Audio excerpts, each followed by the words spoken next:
Esta é da quantia por extenso, que se suspeita que tenha sido viciada.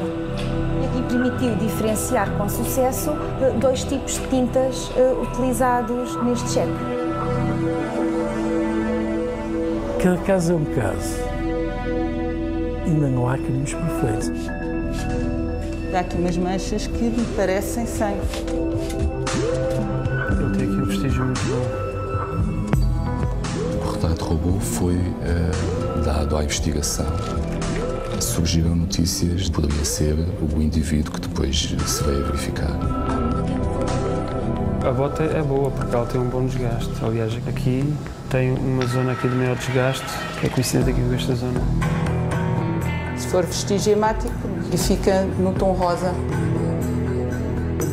Tem um cheiro que não deixa dúvida absolutamente nenhuma. Este é um caso de uma falsa identidade.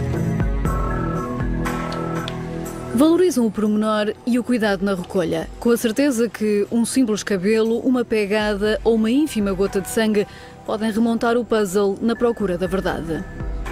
São investigadores forenses do Laboratório de Polícia Científica a quem a ficção colou o rótulo de CSI.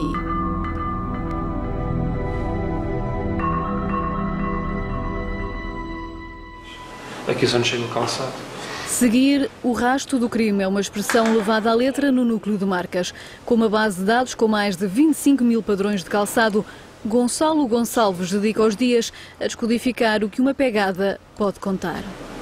Apenas com o vestígio que temos recolhido no local, vamos falar sobre a marca do calçado, o modelo, se nos permitir chegar até aí. Se for uma impressão completa, conseguimos dizer que tamanho é que terá. Isto já é um bom indicador para a investigação, porque eles, enfim, ter um calçado de 38 não é a mesma coisa que ter um calçado de 43 e com isso a investigação já consegue eliminar alguns dos suspeitos.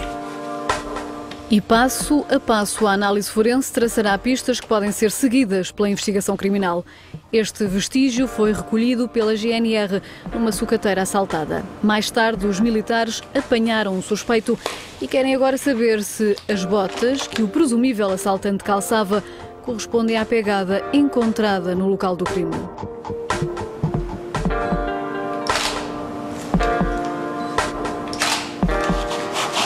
Com tinta para carimbo, o perito faz a impressão do rastro da bota que vai depois comparar com o vestígio. Vamos ver então se tem a mesma dimensão. Vamos ver então se o padrão é idêntico, a nível dos blocos, dos quadrados. Se estas duas questões foram satisfeitas, podemos passar para a terceira fase, que é então a comparação dos vestígios utilizadores. Vamos então ver pormenores que a bota tenha, pequenas marcas que estejam na bota, na sua marcação de prova e no vestígio deixado no local. Assaltos a residências, a bombas de combustível, a balcões das finanças e, sobretudo, a caixas multibanco têm dado pano para mangas a praticamente todo o laboratório de polícia científica. As várias notas de 20 euros cortadas ao meio na química laboratorial podem ser fruto de assaltos a caixas ATM violadas com explosivos. É pelo menos essa a convicção dos inspectores que na casa de um suspeito apreenderam a quantia e querem agora saber se há ou não no dinheiro vestígios de explosivos que possam comprovar a teoria da investigação. Como é que isso é calculado? Corta-se uma nota verdadeira que não teve exposta a este ambiente, que saiu direta do Banco de Portugal para cá, e a seguir essa nota é comparada com estas. Feita a extração em água, é preciso recolher a solução que será analisada por um equipamento próprio. Um processo que levará várias horas até que seja conhecido um resultado. Entretanto, no núcleo de Marcas há mais um assalto na mira do perito que agora conta com a preciosa ajuda da mais recente tecnologia do laboratório. Um sofisticado digitalizador de ferramentas a 3 dimensões permite a comparação entre marcas e objetos a um nível de pormenor que os olhos jamais seriam capazes de alcançar. Fazer a marcação de prova de ambas as mandíbulas. Numa placa de cera usada na medicina dentária, o perito faz o molde das marcas deste alicate. E do outro lado aproveitamos e fazemos a marcação de prova da mandíbula inferior. O objetivo é saber se o molde é compatível com as marcas deixadas nesta fechadura arrombada durante o assalto a uma residência. Temos aqui o canhão arrebentado, estroncado, e aqui a scanerização que efetuamos ao canhão. E deste lado então temos a scanerização que efetuamos ao alicate, à sua marcação de prova. Vamos então tentar encontrar aqui semelhanças ou mesmo diferenças que provem que foi este alicate ou que digam inequivocamente que não foi este alicate. Neste caso, como podemos verificar, embora hajam aqui algumas semelhanças a nível dos dentes, mas eles têm inclinação diferente, conclui-se que não foi este alicate o responsável pelo quebrar deste canhão. Atenção! Um caixão de disparo serve de tubo de ensaio aos peritos da balística. Permite fazer tiro de forma segura e, no final, recuperar o projétil sem danos. Isto graças a um revestimento em fibra Kevlar resistente ao fogo, usada nos coletes à prova de bala.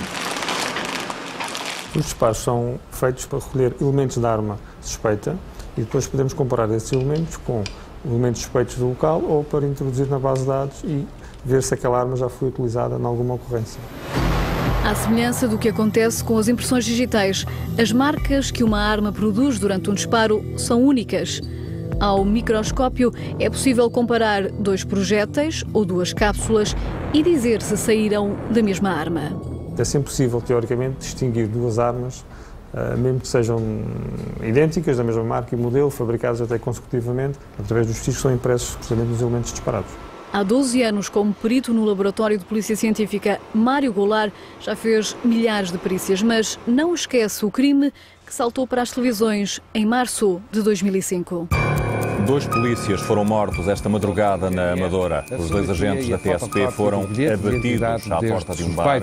É um homem de 30 anos, português, nascido no Brasil. O suspeito com tem bilhete 30 de identidade anos, emitido é pelo considerado governo extremamente violento. A Judiciária apanhou 24 horas depois da morte dos polícias na Amadora. Ainda na noite do crime, os peritos do laboratório foram chamados ao terreno. Era urgente encontrar pistas que pudessem levar a Judiciária até ao homem que, à queima-roupa, matou 2 agentes da PSP. Recuperadas algumas cápsulas e projéteis dos mais de 30 tiros disparados, os peritos conseguiram afirmar, sem ponta de dúvida, que o homicida tinha usado uma Glock calibre 9mm. 24 horas depois, o luso-brasileiro Marcos Fernandes foi detido. Em laboratório foi possível confirmar, à luz da ciência forense, que a arma que matou os 2 polícias estava entre as armas encontradas na posse do suspeito. Informação que, entre outras, serviu de prova para sustentar a condenação a 25 anos de prisão. Eu diria que a Polícia Científica, fundamentalmente, o que faz é permitir ou transmitir probabilidades de verdade, ou seja, contributos para que melhor se consiga alcançar a verdade material e a verdade judicial, mas por quem tem que a alcançar, por quem tem o poder de a determinar, que não são os peritos forenses, são as estruturas, as autoridades judiciárias e as autoridades policiais que investigam. E quando ainda não há uma arma? Não havendo arma para comparação, após esta primeira análise microscópica, são inseridos numa base de dados em que essa base de dados vai comparar esses elementos com outros elementos do mesmo calibre e armas apreendidas também do mesmo calibre. E se houver algum relacionamento, se a arma tiver sido utilizada noutra ocorrência ou se a própria arma já tiver sido apreendida, entretanto, o sistema permite fazer esse relacionamento, dizer que aquela arma já foi utilizada ou aquela arma já está aqui no laboratório. A base de dados é partilhada a nível internacional por 10 países europeus, todos os membros da Interpol, o que significa que um exame feito por cá pode responder às questões já levantadas noutro país. Já aconteceu nós relacionarmos 2 ocorrências, em Portugal e em Espanha, como tendo sido obtidas pela mesma arma. Varrer um cenário de crime por entre o lusco-fusco que dá lugar de destaque aos pormenores é tarefa reservada apenas a um grupo de peritos. Ao contrário de um passado recente em que todos os investigadores faziam trabalho de rua, hoje o Laboratório de Polícia Científica aposta em equipas especializadas só na recolha de vestígios. Trata-se de manchas de sangue que a olho nu nós não conseguimos detectar, e por aplicação deste produto, designado luminol, vai-se dar uma reação de quimioluminescência. Portanto, e vamos observar a reação do produto com o sangue e vamos saber onde se localiza uma mancha. A fotografia em 360 graus é uma ferramenta recente que permite perpetuar no tempo a última imagem do crime, dando ao Tribunal e aos elementos da investigação criminal a possibilidade de ver e rever o cenário e localização de cada prova, até que as dúvidas sejam sanadas. Tem aqui uma mancha. Fazemos sempre este teste, que é o teste de Kastelmeier, para identificar se o vestígio que se encontra aqui na manga direita, se é mesmo vestígio hemático. À sala da Biologia impõe-se que seja o local mais limpo de todo o laboratório. Luvas e máscara são obrigatórias. O perigo de contaminação é constante. Ora, não fossem os vestígios biológicos, como o sangue, a saliva ou um simples cabelo, os objetos da análise. Se for vestígio hemático, fica no tom rosa. Portanto, este vestígio aqui detectado na manga direita é vestígio hemático.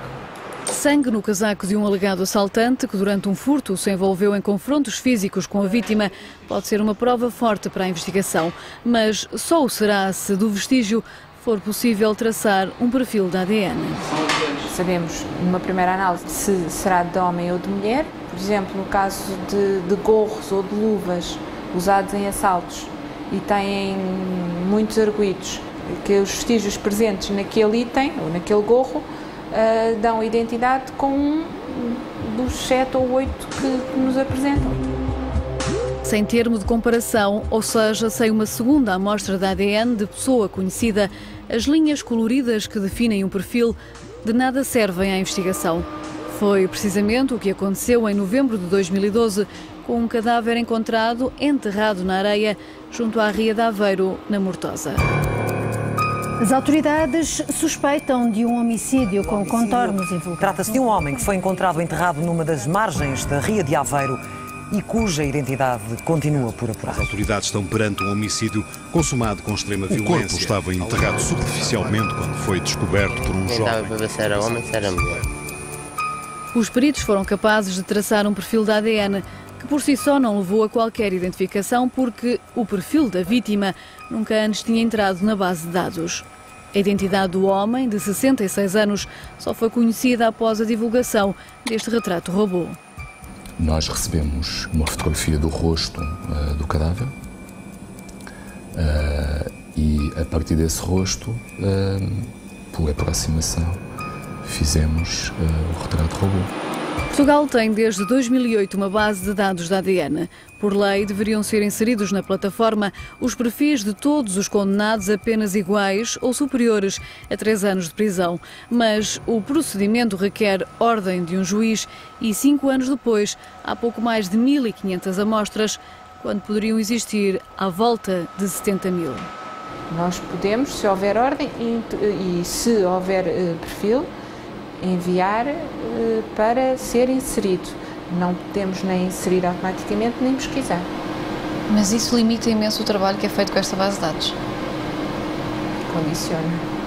Antes, qualquer perfil que chegasse às mãos dos peritos era guardado numa base de dados do laboratório, o que permitiu no passado relacionar algumas identidades com crimes fora do âmbito do processo em análise. Com a nova legislação, nem tudo é guardado e a consulta direta só é permitida ao Instituto Nacional de Medicina Legal. A base de dados só é eficaz se der respostas que a investigação criminal desconheça, isto é, se antecipar contributos que a investigação criminal desconheça. Para tanto, tem que ser uma base de dados dinâmica, tem que ser uma base de dados recheada de quantidade significativa de perfis.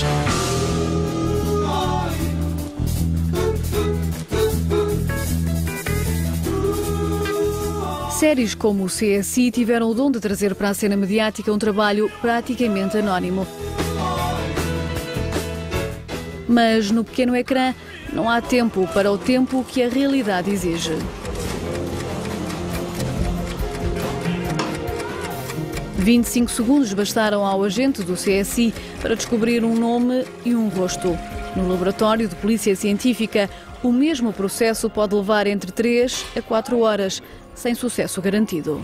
É preciso borrifar o objeto com uma solução, no caso que vimos é o Basic Yellow, e a seguir é preciso secar. Depois temos que pegar nas luzes forenses e andar à procura e ver se há vestígios. Segue-se a digitalização dos vestígios e só depois a pesquisa na base de dados. Quando faço pesquisa a partir de um vestígio para a base das impressões, tenho 30 candidatos. Ele dá-me 30 candidatos com vestígios bons, é muito provável que apareça sempre em primeiro. Um a um até encontrar uma impressão digital correspondente, se a correspondência existir. Na base de dados estão apenas as impressões digitais de vítimas e arguidos recolhidas no âmbito de investigações criminais. Ver para lá do que os olhos alcançam é o desafio de Ana Assis. A investigadora procura respostas para um caso de burla. Perante o olhar tem um cheque alegadamente falsificado. Nós conseguimos ver pelos escassos vestígios dos dizeres originais que talvez lá constasse a palavra 200, não é? E, portanto, esta forma aqui também sugere, claro, o algarismo 2. O Laboratório de Polícia Científica é o único no país a usar a microespectrofotometria, uma técnica de luz que permite distinguir as diferentes características de uma tinta. A conclusão a que se chega é que foram usadas duas esferográficas diferentes. Pelo menos duas esferográficas de tinta azul diferentes, exatamente. Uma para manuscrever os dizeres originais e a outra utilizada para manuscrever os dizeres acrescentados. A falsificação, mas de armas, é outro dos grandes desafios do Departamento de Balística. Dos últimos anos, há uma mesa cheia de imaginação. Isto é uma arma artesanal. No fundo é uma espingarda caçadeira porque dispara um cartucho de caça de calibre 12. Sem toda a aparência de um guarda-chuva, no entanto, é uma arma de fogo de calibre 6,35. Tem um aspecto de uma caneta, mas que também tem aqui um cano.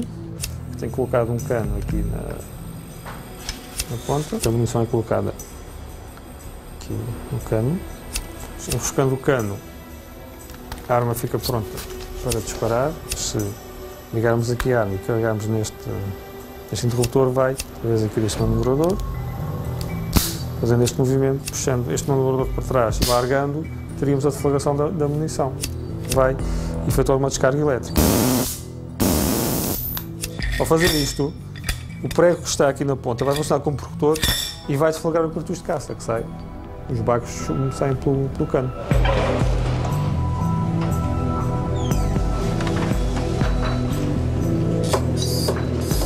No que à imaginação diz respeito, a toxicologia não fica atrás. Há histórias diárias para contar. Era uma mesa de mistura que vinha completamente selada e que depois verificámos que tinha placas de cocaína nestes envoltos.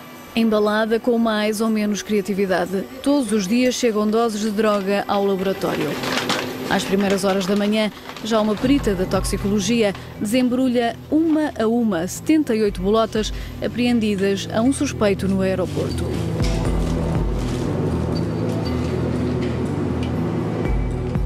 E estas, por acaso, estavam bastante limpas, mas muitas vezes têm um cheiro que não deixa dúvida absolutamente nenhum. A heroína, a cocaína e a cannabis continuam entre as drogas mais detectadas, mas o mercado revela-se dinâmico e as drogas sintéticas são uma nova realidade que impõe novas adaptações aos peritos. O desafio é permanente. Sabe-se cada vez mais, a partir de cada vez menos, novas potencialidades, novas responsabilidades. O Laboratório de Polícia Científica pertence à Polícia Judiciária, mas tem autonomia técnica. Trabalha para todos os órgãos de Polícia Criminal, Ministério Público e tribunais. Só no último ano, a soma do trabalho de todos os peritos resultou em mais de 32.700 análises. Um trabalho permanente que nos caminhos da ciência procura caminhos para a justiça.